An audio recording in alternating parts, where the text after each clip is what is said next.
people don't really like the idea that we're not creatures of choice. The thing is that in essence, habits shape how we live our lives, and although we have control over our habits, we don't really want to change how things are. People succeed when they identify patterns that shape our lives and learn how to change them. This idea that you can indeed change your habits draws on recent research in experimental psychology, neurology, and applied psychology. The power of habit does not just draw on science to prove an idea that everyone already knows, but instead offers the best way to hold your interest. A slew of interesting anecdotes. Duhigg really goes after a broad range of topics. He looks at the habits of individuals, how habits operate in the brain, how companies use them, how retailers use habits to manipulate buying habits. The power of habit is chock full of fascinating anecdotes. How an early 20th century ad man turned Pepsodent into the first best-selling toothpaste by creating the habit of brushing daily. How a team of marketing mavens at Procter & Gamble rescued Febreze from the scrap heap of failed products by recognizing that a fresh smell was a fine reward for a cleaning task. How Michael Phelps' coach instilled habits that made him an Olympic champion many times over.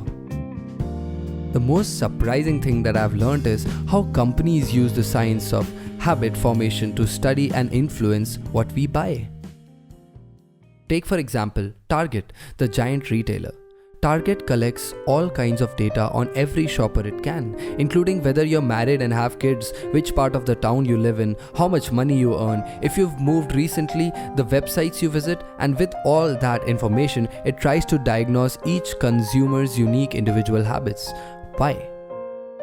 Because Target knows that there are certain moments when our habits become flexible. When we buy a new house, for instance, or we get married or have a baby, our shopping habits are in flux.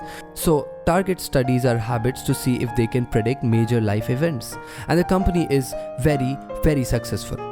Oftentimes, they know what is going on in someone's lives better than that person's parents. The art of manipulation is really crucial in a business environment, and just by applying the power of habit, it is possible to become so much more productive.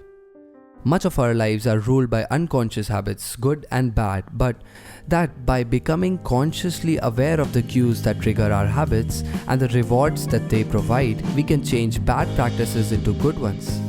Trying to get rid of these habits won't work. Instead, what is needed is to teach us to identify the cues that lead to these bad habits and rewards, and then learn alternative routines that lead to similar rewards.